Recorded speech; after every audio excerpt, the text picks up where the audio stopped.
Hey, Brandon here. Welcome to the channel and thanks for tuning in. Got another 2024 rookie report here for you today. We are going to talk Mr. Troy Franklin, my podcast co host Jason DiRienzo, and I.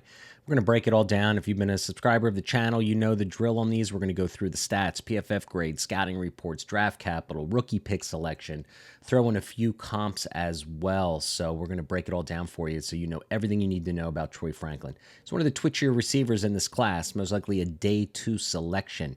So you play Dynasty, you play Fantasy, and you're looking for a YouTube channel out there that's going to give you an early look at the 2024 class, hit that subscribe button. Right after the draft, we're going to go right in scouting the 2025 class and even in the 2026 and 2027 draft classes. So if that is of interest to you, hit that subscribe button, help support the channel. Let's get to the show. Jason, let's get to our first rookie report for the evening. Yeah, And I'm excited about this player. I think we both have him me high too. on our list. Troy Franklin, wide receiver out of Oregon, true junior, 6'2", 176 pounds. Let's go over his career statistics: 146 receptions, 2,300 yards, 23 TDs, averaging 16 yards a catch.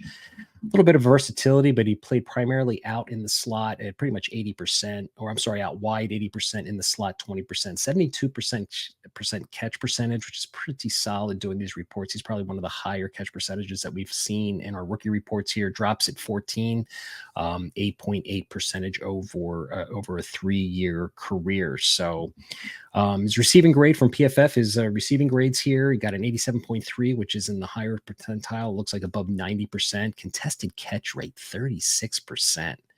So, he's not the most physical guy with that frame. So it's probably not one going to be, but we'll get to a scouting report here in a minute. And grade versus man coverage, he got 80, which is in the 90th percentile too in college football. So yards after the catch reception, 6.6.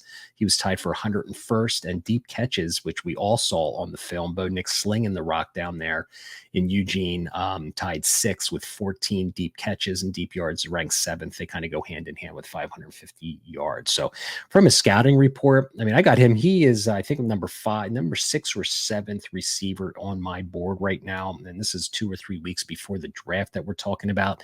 But oh man, the scouting report, I did a film breakdown for my dashboard subscribers with Corey Pereira, and we broke down, I think, a couple all 22 films. And we both came away impressed with his space creation ability, right? I mean, he's got that twitchiness to his game. He's a vertical threat, but I thought he was a really good route runner. I think he's got good feet. I think he's got a good release off the line. I'm excited to see what he can do on an NFL offense, but there's going to be guys that are going to knock him for his size. But as we've seen in the NFL, some of these smaller guys, are not going to be wide receiver one on a team. Like, I don't think Troy Franklin's going to be a wide receiver one man, but he can be a great complementary piece. And when we get to our comps later here, I think I got a pretty good one for Troy Franklin. But I don't know. Sure do. I think he's a twitchy athlete. I think he's got the speed to win vertical on 9 routes and go routes. I think he can win all over the field. I'm pretty excited about him. I'm high on Troy Franklin headed into the draft. What did you see on his scouting report and films that we watched? Yeah, I mean, you basically covered all the positive points that I would point out. I think the one big negative for me when I was watching, a lot of his game with the all 22, I was looking at how he was with his play strength and blocking situations, even just in general, because I wanted to get a feel for it because I really came away a little disappointed with how he was competitive within his route stem at the point of attack. I really feel like the play strength might limit his ability, and I think that contested catch rate in the 30% area, it makes sense to me. I mean, he's Mm-hmm. very competitive, but he constantly has issues, even before he gets to that vertical explosion to be at the catch point in a contested catch situation, he gets bodied a little bit and he gets pushed off his route and the timing gets messed up at the same time. And there were a few times too where it's almost like he was being a bit passive, like trying to avoid having to execute, his play strength, having to fight through contact or anything else. I think he loves just creating space.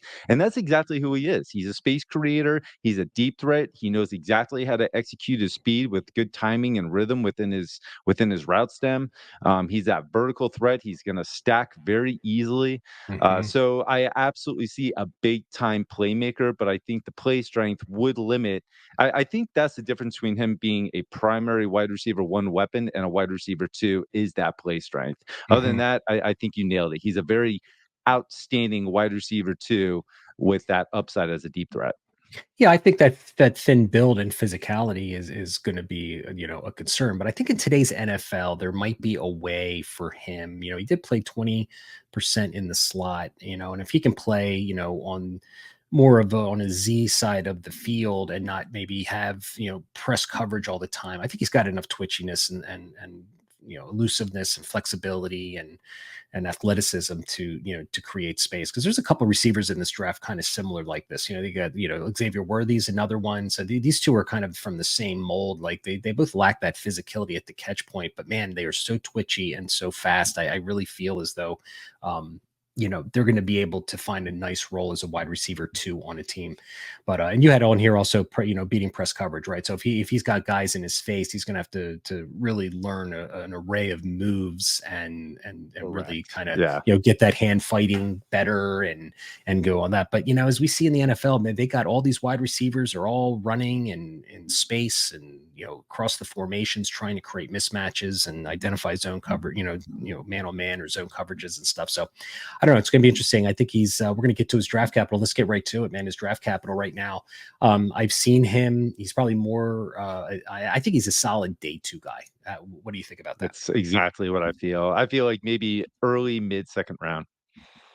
Yeah, that's what I was thinking. Second or third round as well. So, so we've done a couple mocks. I think if I'm correct, we did a recent mock with a bunch of guys, and you selected Troy Franklin. He went to the Saints, I believe. Right. Yeah, and I think that was early second round.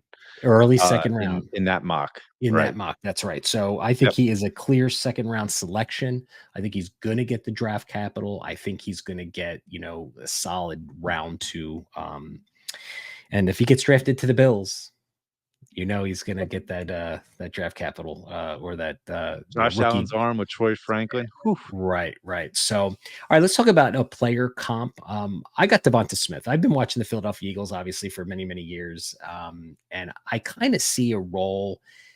Devon Smith is not the most physical receiver at the catch point. However, his length, his ability to jump and create space at that catch point, I see a really similar role in the way they could be used. Troy Franklin's best, I think dynasty landing spot could be on a team that has a solid wide receiver 1 in place, just like we have AJ Brown. He slides in, and maybe not even the solid number 2 receiver, but on 3 wide receiver sets, being a focal point if the first receiver is kind of tied up with the defensive back, where I think he could really thrive. And Devon Smith, is a solid dynasty wide receiver. I mean, he's a wide receiver, probably 2 or 3 in your roster.